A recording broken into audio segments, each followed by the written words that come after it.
Welcome to the deep dive. Our mission, as always, is pretty straightforward. We take a whole stack of information articles, research, notes, you name it, Nanasaw, and we pull out the absolute core insights. Think of it as your shortcut to getting genuinely up to speed. We want to spark those aha moments for you. Today we're heading to a place that's just packed with history, defined by its rivers, and has this incredible energy, Punjab, often called the land of five rivers. Right, and that name Punjab, from the Persian pan for five and ab for water, it's not just poetic, it really gets to the heart of the region, those fertile plains, that incredibly deep history, the vibrant culture, it's all connected. Exactly. So today we're going to unpack all of that. Its geography, walk through the layers of history, explore the people, the spirituality, dive into the culture, understand the economy, look at the cities, the education, and also touch on the modern challenges it's facing. Get ready, because Punjab is way more than just a spot on the map. Okay, let's start right there with the name, Land of Five Rivers. It sounds fundamental. These rivers weren't just, water, were they? Not at all. They were lifelines. Historically, the big five were the Sutlej, Beas, Ravi, Chenab, and Jhelum. Now, the Indian state of Punjab today, it's mainly fed by the Sutlej, Beas, and Ravi. Right. And location-wise, it's up in northwestern India. It shares a pretty significant border with Pakistan to the west, and then it also touches Jammu and Kashmir, Himachal Pradesh, Haryana, and Rajasthan. Right. These rivers created these huge fertile plains, part of the bigger Indo-Gangetic plain. That fertility, that's been key to its power, its agriculture, its whole story, really. And practically speaking, the capital is Chandigarh, which is kind of unique in itself, right? It is. It's shared with Haryana and is also a union territory. Plus, it was one of India's first planned cities. Quite a feat of design. So the rivers set the stage, but the history. Yeah. Wow. That's where it gets really layered and, frankly, often intense. Punjab seems like it's always been at a crossroads. What parts of its past really stand out? Oh, absolutely. Its roots go incredibly deep. We're talking about being a core part of the ancient Indus Valley civilization. Harappa, Mohenjo-daro, some of the world's earliest cities were right there. That's thousands of years ago. Amazing. And it stayed important through Vedic times, became part of huge empires like the Maurya and the Gupta. And being at that crossroads meant invaders, right? Alexander the Great, Mughals, Persians. That must have left a mark. A huge mark. Each wave, often violent, yes, but it also led to this incredible mixing of cultures. It built resilience, this ability to absorb and adapt. But perhaps the most defining moment, culturally speaking, was the birth of Sikhism in the 15th century, founded by Guru Nanak Dev Ji, actually in Nankana Sahib, which is now in Pakistan, and the Golden Temple, Sri Harmandir Sahib, in Amritsar. It's more than just the holiest shrine. It's a symbol of openness, of community. And then jumping forward quite a bit to a much more painful chapter, the Partition of India in 1947. That just ripped through Punjab, didn't it? It's hard to even imagine the scale of it. It was catastrophic. Punjab was split between India and Pakistan. It triggered one of the largest, most traumatic mass migrations ever. Riots, unbelievable suffering, millions displaced. It completely changed the region's identity, its demographics. The scars are still there. Yeah.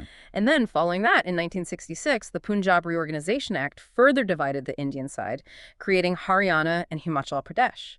That gave Punjab the borders it basically has today. It's fascinating how this land, shaped by conflict and resilience, also became such a spiritual center. Let's shift focus to that, the people, the language, the soul of Punjab. Population over 27 million, mostly Sikhs, then Hindus, some Muslims, Christians. That's the mix. And the main language is Punjabi, written in the Gurmukhi script. It's central to the identity. Of course, you'll hear Hindi and English, too, particularly in the cities. Right. And Sikhism, born there, is obviously very prominent. The Golden Temple is huge, but also places like Anandpur Sahib, Damdama Sahib, major Gurudwaras. But it's not exclusively Sikh. There are important Hindu temples, Sufi shrines, too. It's a diverse spiritual landscape.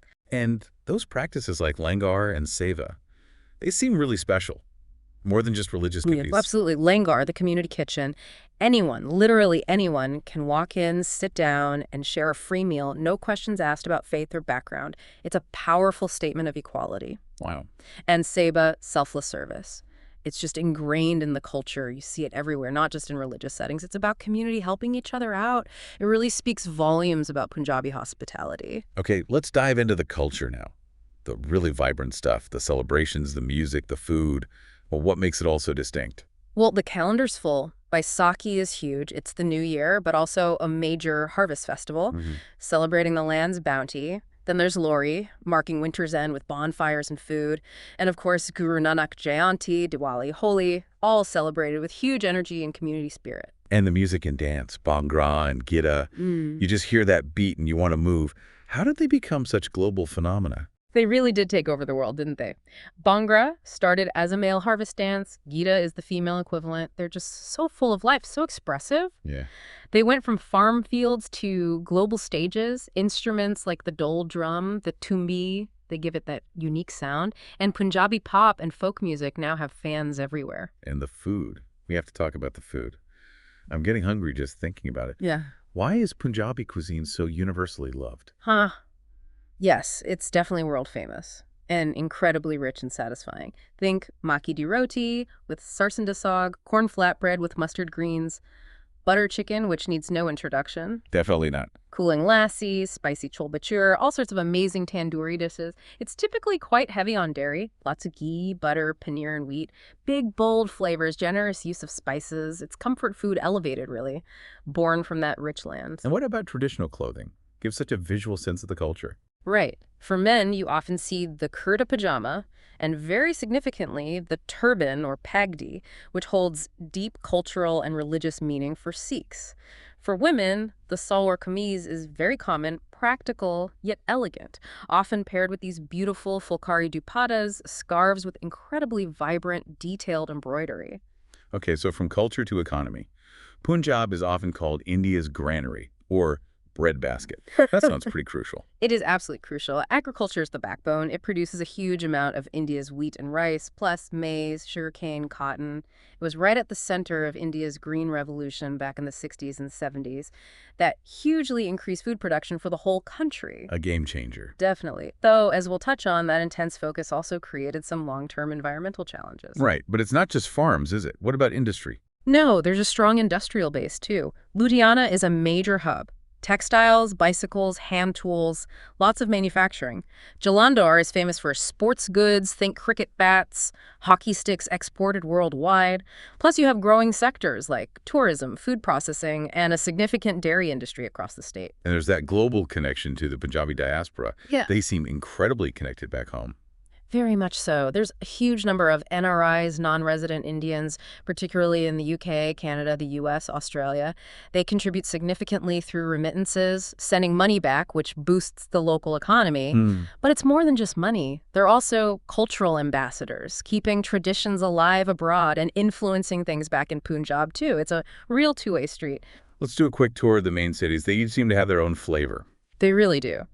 Amritsar obviously is dominated by the Golden Temple and its history, including Jallianwala Bagh. It's deeply spiritual and historical. Ludhiana is the industrial engine, very business-focused.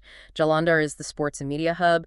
Patiala has that royal heritage, famous for its music gharanas, and even, yes, the Patiala peg and the Salwar style. Right. And Chandigarh, the planned capital we mentioned, very modern, architectural, quite different from the others. And underpinning a lot of this is a strong focus on education, isn't there? Yes, definitely. Punjab has some excellent universities and institutes. Punjab University in Chandigarh, Guru Nanak Dev University in Amritsar, LPU in Jalandhar, Thopper Institute in Patiala. There's a strong emphasis on fields like engineering, agriculture naturally, but also arts and sciences, investing in the next generation. Okay, so we've painted a picture of a really dynamic, resilient region. But like anywhere, it faces modern challenges. Let's touch on those. Yeah, it's important to acknowledge the complexities. One major one is agricultural stress. That success of the Green Revolution, focusing so heavily on wheat and rice, has led to serious issues like groundwater depletion and soil degradation. Sustainability is a big question now. That makes sense. What else? There's also a widely reported issue with drug abuse, especially impacting young people. It's a serious social challenge with complex roots. Unemployment is another significant concern. It drives migration both within India and abroad and contributes to distress in rural areas. Right. And related to the agricultural issues are broader environmental concerns, falling water tables, pollution in cities, air quality problems. These are interconnected and require serious attention. So wrapping this up, Punjab emerges as this incredible blend of history, hospitality, sheer hard work, and, well, heroism, Mm. deep spiritual roots, that proud martial tradition, the infectious music, the amazing food, and this huge global footprint through its diaspora. It's constantly evolving. Absolutely. A land of contrasts and incredible dynamism. Which leads to a final thought for you, our listener. Considering this deep history of resilience, alongside the very real challenges Punjab faces today, Brunna, the agriculture, the water, unemployment, the environment, what do you think the future holds? How can that strong cultural identity, that famous Punjabi ingenuity, be harnessed to tackle these issues in the coming years? This deep dive shows just how much a region can transform. What might that ongoing evolution mean for Punjab's next chapter? We really hope this conversation has given you a richer understanding and maybe sparked some curiosity to explore even more about this truly fascinating part of the world.